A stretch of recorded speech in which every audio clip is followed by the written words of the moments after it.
Come on, y'all. Come on, y'all. Come on, y'all.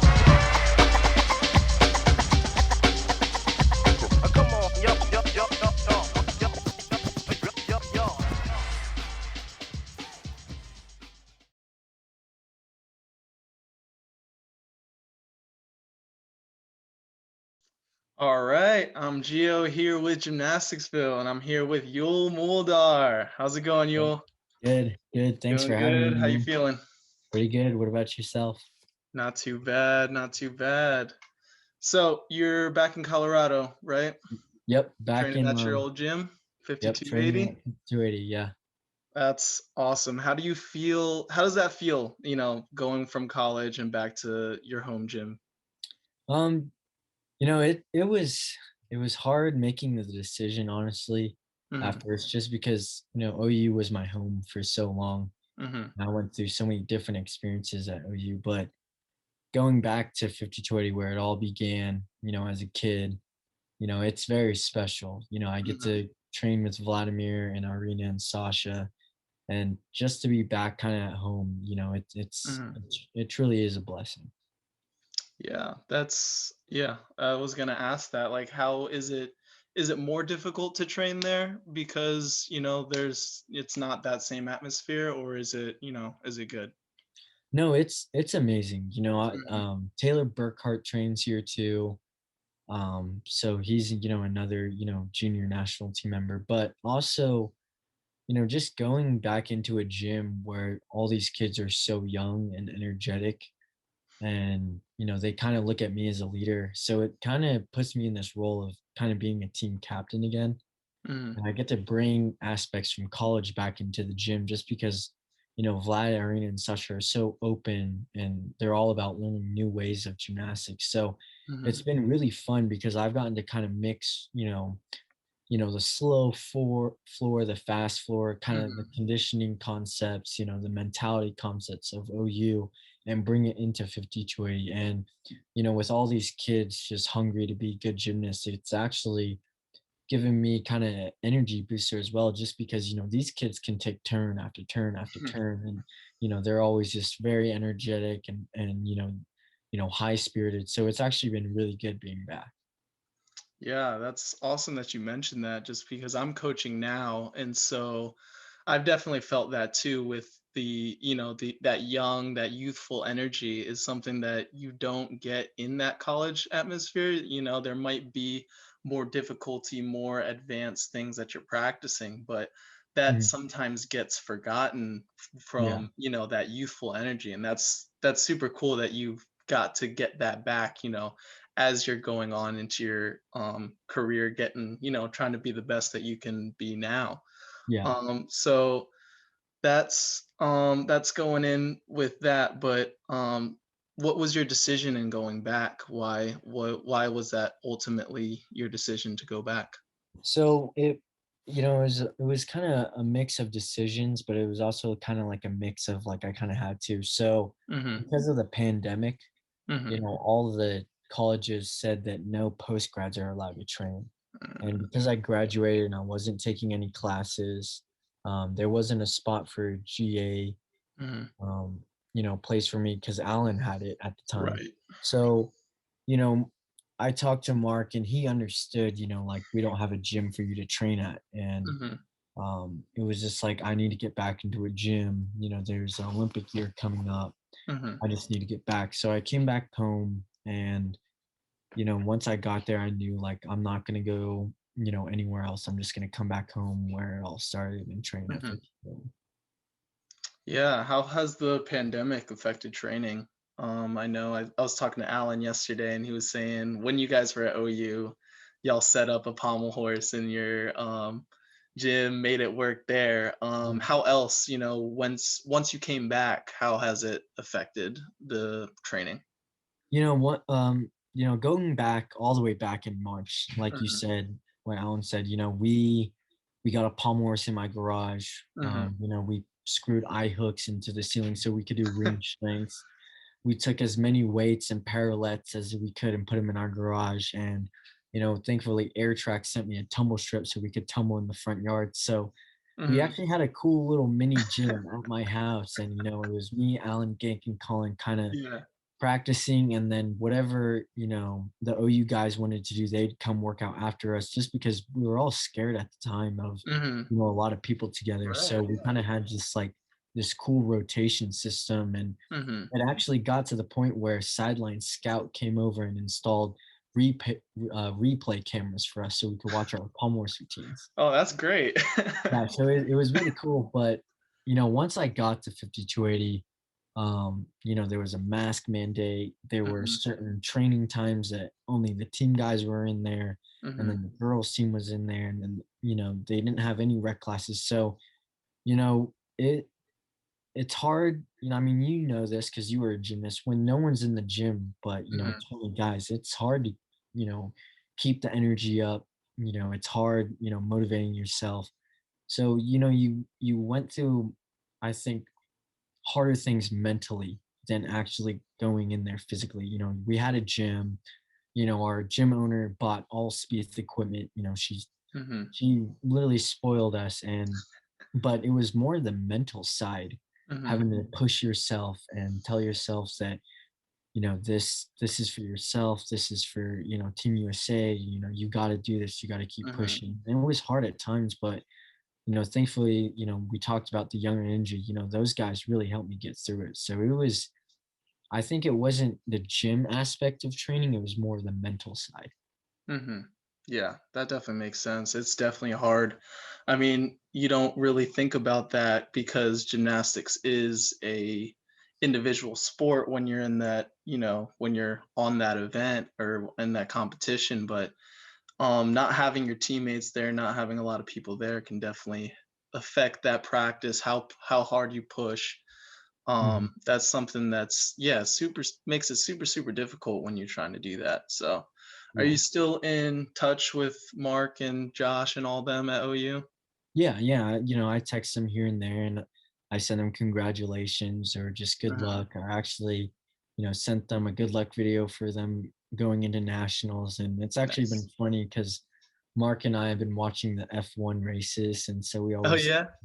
we always text each other on the weekends, how they're doing, who we're Oh rooting for. dang. So yeah, we stay in good touch. Oh, that's actually really cool. I've actually really wanted to get into Formula One racing. That Um, seems like something super cool. Like a lot more, in my opinion, a lot more interesting than like NASCAR things like that. So yeah, might it's have to it's hit you actually up really on that fun. later.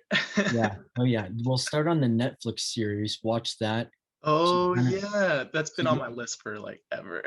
oh, it's awesome. I'll definitely start that up because one of my favorite movies is Rush. Yeah. No, it's Yeah, amazing. You yeah. get to really learn the teams, learn the drivers, and Mhm. then every Sunday when you watch them, you're just like, wow, like I kind of That's feel like cool. I know, Right, what team I want to root for and who right. these guys are. That's super cool. Yeah. Well, back to gymnastics because that's what we're here for. But Yeah. hopefully, we can get gymnastics to that point. Like Oh yeah. getting. That's why we're doing all these interviews. We want to, get to know you and all the guys that are gonna be trying to compete for the Olympics. So, like, take us through a day with you. How does that work?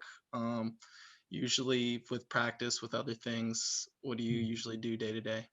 So right now, practice starts at 7. So I get up around 6:15, 6:20, get ready for gym. Mhm. And then when I get to the gym, Arena, one of my coaches now, she actually meal preps for me. So she has my breakfast laid out. She has a cup of tea ready for me. She has a bag of fruit. She makes a protein shake after I'm done with practice. So, I get there at 7. I do a 15-minute warm up. Then I do fast forward with the guys, and then it's just like you go to each event every single day. You do all 6 every single day. Mhm. It can be up to 3 on 6 or just a 2 on 6 to a 1 on 6. So it really depends on the schedule, but it's more routine based right now. Mhm. And Oh, for sure. um, you know, I probably train 6 to 7 hours a day. So really my whole life right now is just revolved around gymnastics because I go to practice from 7 Mhm. It's about like 10, 10:30. Come Mhm. home, eat something, nap, chill out, and then go practice again at like 1:30 to 4:30 to 5. Mhm. And then on Tuesday and Fridays I go sauna, Nice. and then on Sunday I get a massage and cupping. So Nice. honestly, dude, my life is just way different right now. Everything I'm doing is for this sport. I Mhm. have to focus on my rest. I have to focus on what I'm like eating. But that's not too hard because my coaches do that for me. But drink lots of Right. water. Roll out on my free time, stretch on my free time, and it's just like all about gymnastics Mhm. right now. Right. Yeah, take notes, audience. Nutrition super important, rest super important. Is there let's talk about that rest period though. Is there anything in particular that you do? Is there stretching? Is there meditation? You know, things like Um, that. so after every practice, morning and Mhm. afternoon, our coaches make us stretch for 15 minutes. Mhm. And that's, shoulders, wrists, hips, splits, back, everything. Mhm. And then, when I come home, I have a massage roller, I have a massage gun. Um, but they're really focused on stretching all the time. Mhm. They want you to stretch no matter, even if we don't have practice. Right. I get texts, hey, did you stretch today? Did you get a sweat? So, Mhm. they're on me. And, that's what you need. They Mhm. know the ropes. Vladimir got Sasha to the Olympics, so he Mhm. knows, that route. So it's been amazing having them as my coaches, honestly. Yeah, let's talk about those coaches because they've been coaching you your whole life, right? That's been, consistent coaching all throughout. Let's talk about that and how what's really stuck out throughout your whole gymnastics career, maybe one or two things that you've really learned from them that's a mentality thing, a physicality thing. You already touched on, stretching. Mhm. Um Constantly. What else? One or two more things. So Arena is Vladimir's wife, and Mhm, she's more of like the mental side of the coaching. mhm, She really trains you to really mentally tell yourself that you can do a routine anytime, any moment. It doesn't matter if you're sore, tired. She always just says, you got to be like the Nike model, just do it. And it's funny because she, that's almost one of the only American brands that she really knows how to say well on. And she's like, just do it. I yeah, don't care, but like, just find a way. And, yeah, she sends me motivational videos. She sends me mhm, quotes. She sends me, a couple pages from, Jonathan Horton's book that she's read, mhm, or just, that side. And Vladimir is more of, because he was a male gymnast, a really good male gymnast, and he just understands, what you're feeling at that day. How you feel on a Monday morning. You don't feel the same as, mhm, at the end of the week. So he gets that side, and he's kind of that extra backbone that you need, like mhm, the push of like, hey, like you've got this, like he's that confidence guy as well. And he's like, you have nothing to lose. Like this is all for you. And Sasha is that kind of newer generation of gymnasts that really understands USAG and the whole process throughout that, because he's been through it, and he just mhm, kind of brings his experiences, and he tells you what to expect, what to feel, what he did. So collectively, they're all just this one unit that you can get you know good good information from all three of them. But what they really emphasize, all three of them, you know, our gym doesn't want you to be just, a good gymnast, but they're mhm, also very emphasized on being a good person. They always say, don't be a superstar. You're not a mhm, superstar. It doesn't matter if you're good. It doesn't matter if you're winning. What matters is if you're a good person, because I'm not going to coach someone that's bad. And I feel mhm, like they have really, put that into my skin, and just made sure that I've stayed humble. You know, mhm, I've helped my teammates out, just being a good person in general, not just because you're a good athlete, but just because you should be a good person because it comes from your heart. mhm.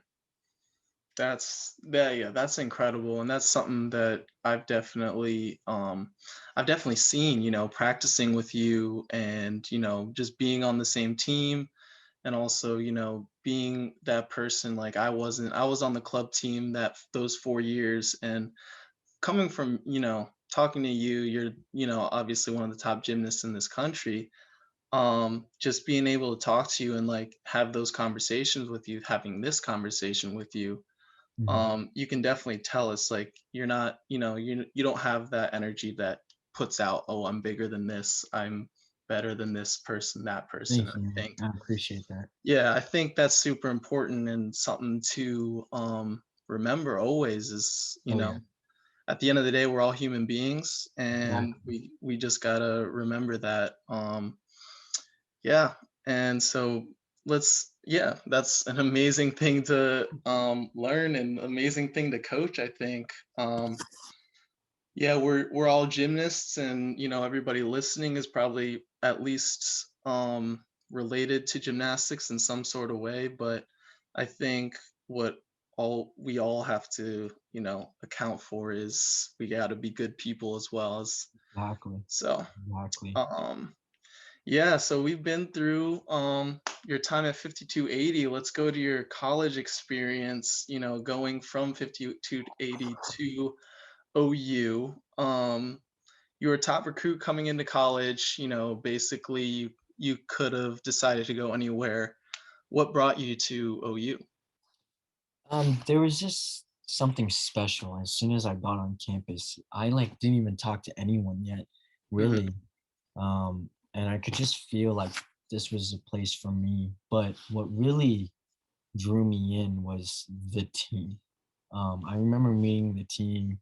I mhm, remember meeting, Danny, even though he was graduating, he was yeah, so invested in just talking about OU. It wasn't talking about this is why you need to come here, this is why we're better than other schools. He was just honestly telling me what to expect if I came there, what they do as a team, how they kind of shape, what they mhm, want their team to be like. And I could tell that it was it was just something that I wanted to be a part of.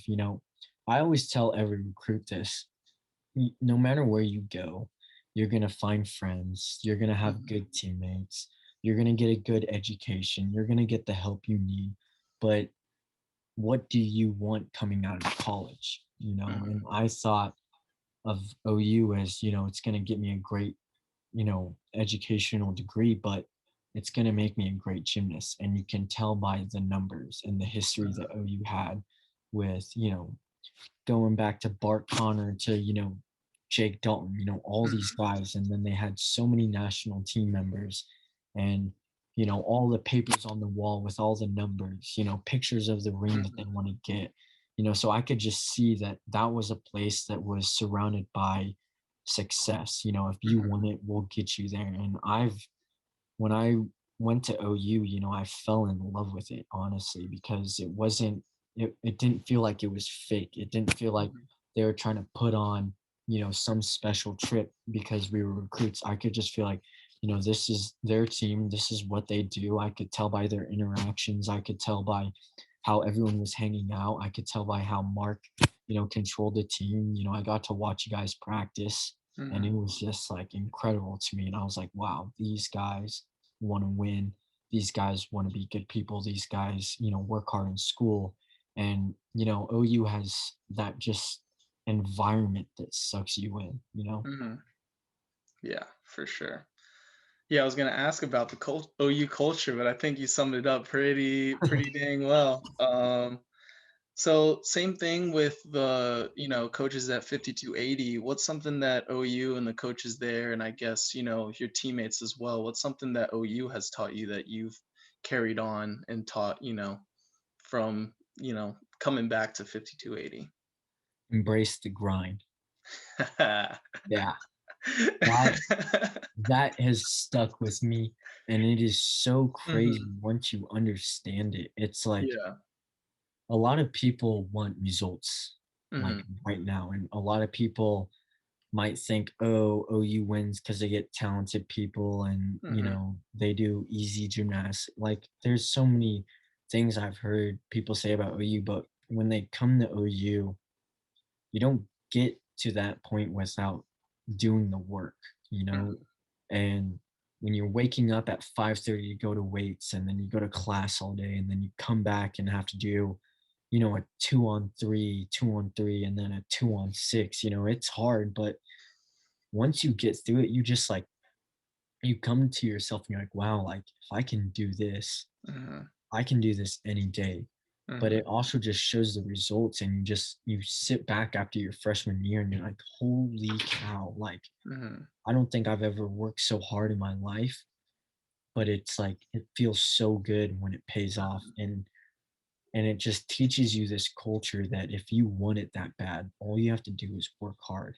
You don't mhm, work hard for a couple days. You work hard every chance you get.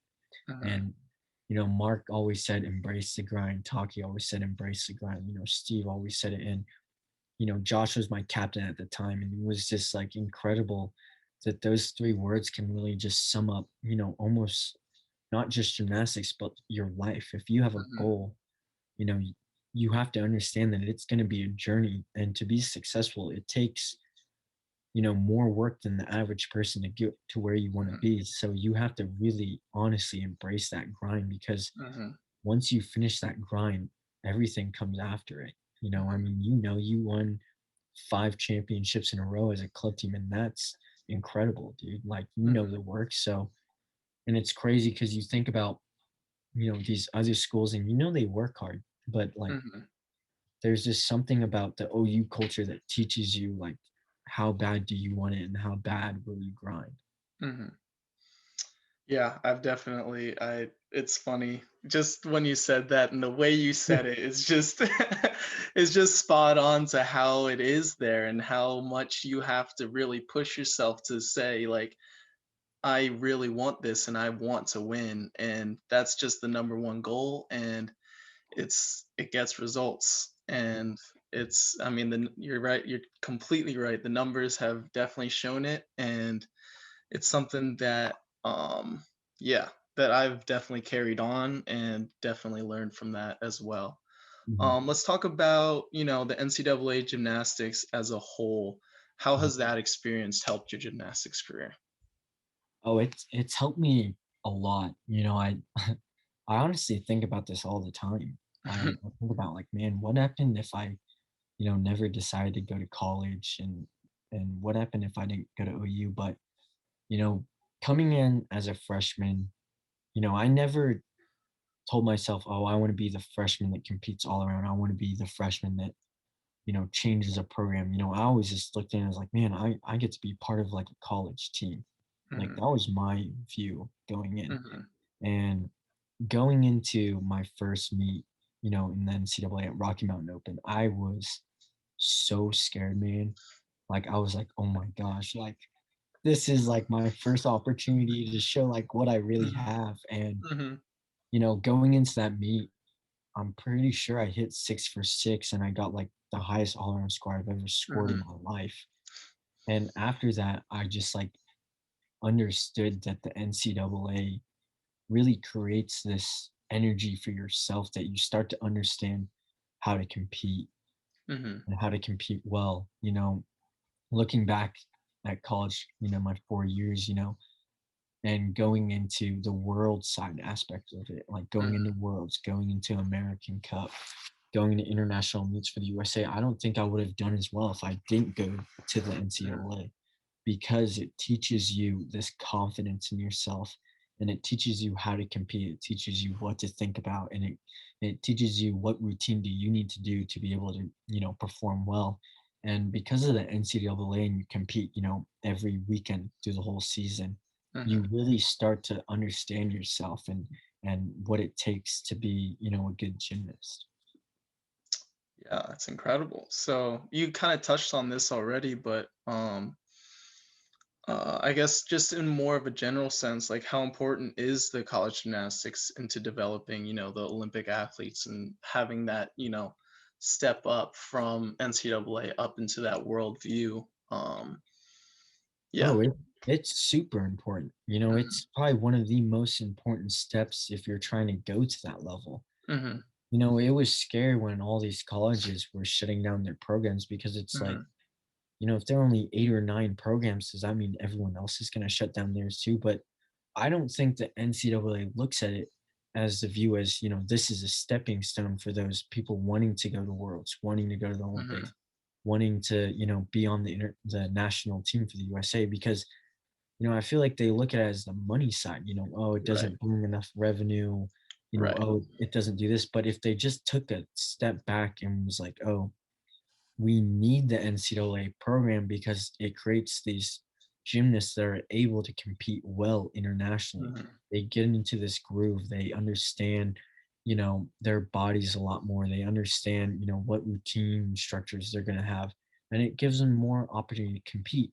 When you think Mhm. about the US, if there isn't an Olympic year, there are only, two major meets, Winter Cup and championships. Mhm. And then let's say you get an international meet. How are you going to have any other experiences to, feel out your routines that year if you're not an NCAA gymnast? Mhm. So it's very crucial for them to understand that this isn't about, the money side, but it's also about building Team USA. Mhm. You look at college, I mean, you look at athletes that are on the national team, and you look at the ones that have been through an NCAA program and the ones who haven't.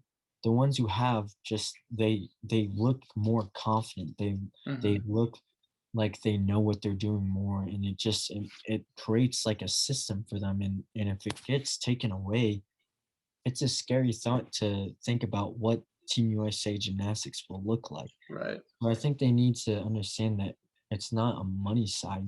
If they want more Mhm. money, maybe they should do better on the marketing side. They should televise it more. They should get more people involved, like what they do with all their other sports. Right. So I think the NCAA is definitely one of the biggest steps to any gymnast trying to make that push. Mhm.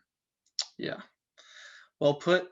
Um, yeah, I got nothing to add because that's exactly, what's on everybody's mind and like everybody on this side of NCAA gymnastics trying to save it is really trying to push like you're exactly right, it's it's a huge number. It's more than a majority. It's most of the gymnasts that go to the Olympics, that go to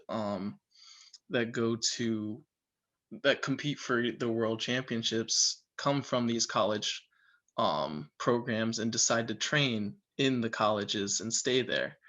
And Exactly. so it's really difficult, and I think also we got to, team up with the other sports because the other sports are in the same situation that are getting canceled. There's, track and field and Mhm. swimming, things like that Yeah. that are getting canceled, that it's the same exact situation as gymnastics. It's something that we definitely have to move forward and think about because if we cancel all these programs, then we get to the Olympics, we wonder why we're not getting gold medals anymore. We're not doing all these things. Yeah, it's gonna be difficult for us to realize, oh, it's because we decided to think about money first instead of developing these, good athletes and developing these sports that, a lot of these kids are doing in college and practicing in college. Yeah, and it kind of irritates me every time I see an NCAA Mhm. commercial because they're like, we're creating opportunities for student athletes Mhm. in and outside their sport. And it's like, well, if you're really sticking to that logo, Mhm. make these chances for these kids fair to everyone, not just your highest paid sports. Right. I Mhm. understand that everything revolves around money and it takes Mhm. money to host events and meets, but figure it out if you're going to advertise it. Don't have hopes for these kids and then just take it away. There are Mhm. so many kids that were probably heartbroken with, Mhm. you know, I got a scholarship to Minnesota, I got Mhm. a scholarship to here. And then to find out this past year that they won't have a gymnastics team anymore. It's like, think about the kid's dream of wanting to compete at your Mhm. university since he was a kid. And now you're just dropping it because you can't spare $200,000, but you can buy all these football players new shoes every Mhm. month. It's like, Right. take a little Right. bit Yeah.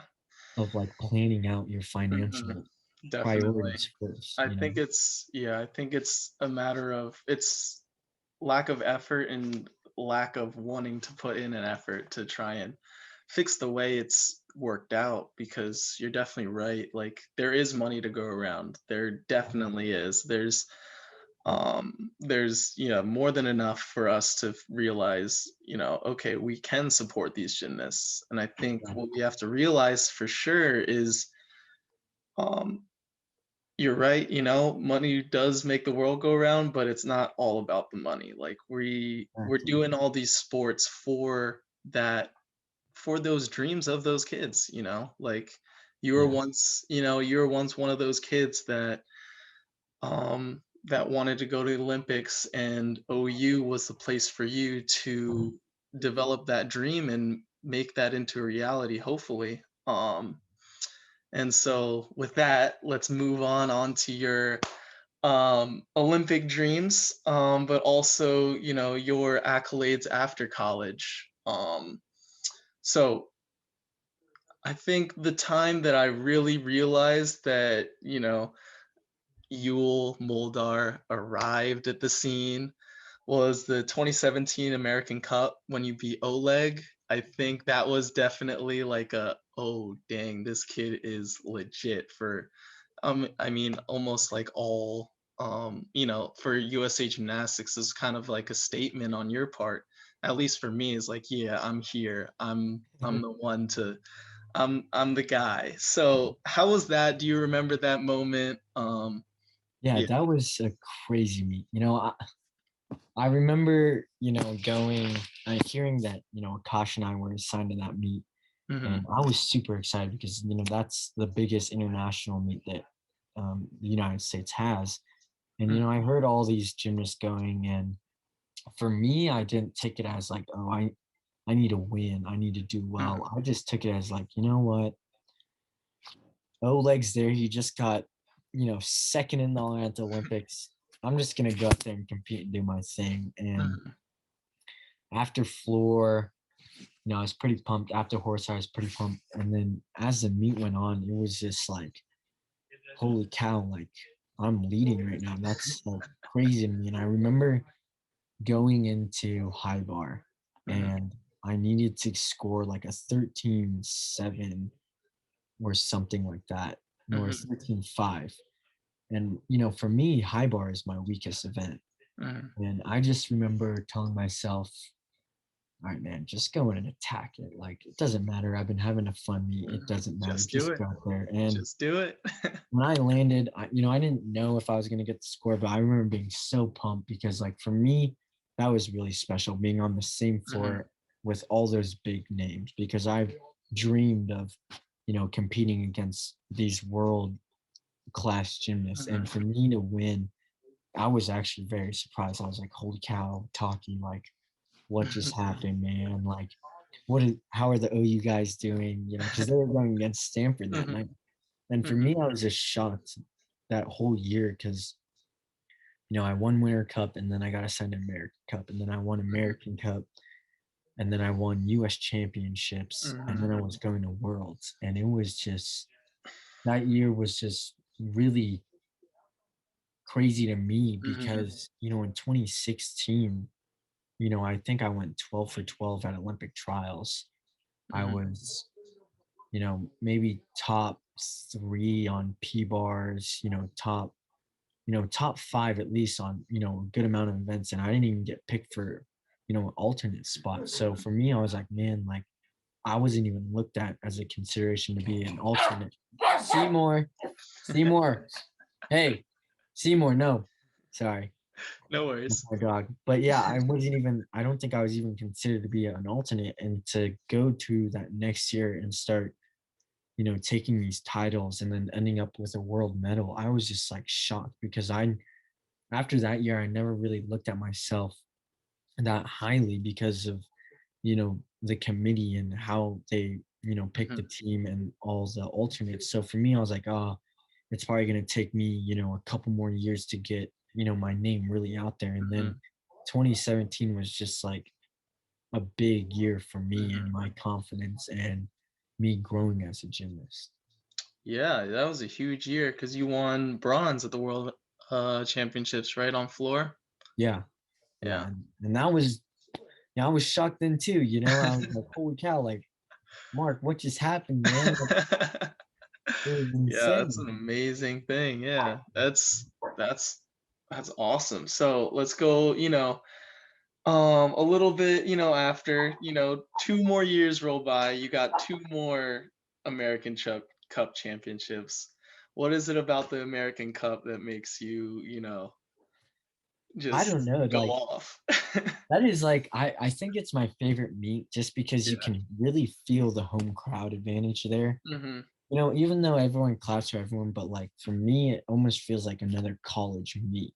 Mhm. It's Team USA in the United States, and it's Mhm. it's just really your time to make a statement. It's your Mhm. time to really put on a show. Like um, after every American Cup, I think there are people that come up to me and they were like, I don't really watch gymnastics. I just came to this event because I heard this is a USA event, but this was incredible. And to hear those words, it means a lot to me because it's like, wow, we're actually like getting fans in that aren't Mhm. even close to the sport. So it's always like you really want to do well there. Mhm. And instead of thinking about winning, you can think about putting on a show. Mhm. And I think once you kind of understand that mentality, meets will be a lot easier for Mhm. yourself and just performing and Mhm. understanding that yeah, you're at a big competition, yeah, you might have one chance every 4 years, but it's like you shouldn't be thinking about that. You work so hard in the gym, and the judges are there not to make you feel bad or make you feel like you did something wrong. They're just doing their jobs, but at the end of the day, everyone's there to just watch good gymnastics. Right. Yeah, I think that's super important to remember is, it is an important performance, so no matter what level you are, put on a show. Make sure Yeah. you're doing your thing and, make sure that whatever you put out there is something worth to watch. Oh yeah. That's a good mindset to have for sure. So 56 days, no, 53 days now until Mhm. Tokyo. Yeah. How you feeling? What's the path to Tokyo? And we got US championships this week. Mhm. You got to make team to make it to trials. Mhm. And then you have trials, and then you pick the team, and then it's go time. So for me, it's it's stressful, but it's a good stressful. Mhm. It's really time to really just go out there and have fun. For Mhm. me, this has been a long time dream, and to finally have a real shot Mhm. um, for making the team. It really it humbles you, and you sit down and you just think about your entire journey, and you think about all the hard days, and you think about everything you've done to get to this point, and it's just like it's finally here, and it's Mhm. so exciting. I'm super pumped to go out there and compete at championships, and hopefully I make team, and then we go to trials, and these 4 days of competition almost can mean more than actually making the Olympic team. Mhm. you know Once you're on the Olympics, you just go out there and compete as well as you Mhm. can, but I think one of the hardest steps is making that team in the Mhm. first place. So for me, I'm just really just taking one day at a time and enjoying it, enjoying the grind. Yep, And embracing it. it's been fun. I Mhm. can't say thank you enough to everyone that's impacted my gymnastics career, from Mhm. my family to my coaches to the trainers to Mhm. all the teachers, to all the fans and to my teammates especially. They're definitely a huge part of my gymnastics career. I think Mhm. about the time at Victoria, I think about the time at OU, and it's like, man, Mhm. like my teammates had my back, you know? Mhm. Always. Yeah. Always. Oh yeah. Um, yeah, so I'm just gonna give you the floor now to state your case Why Yul Moldauer for the Olympic team? I don't know, man. I don't like talking about myself.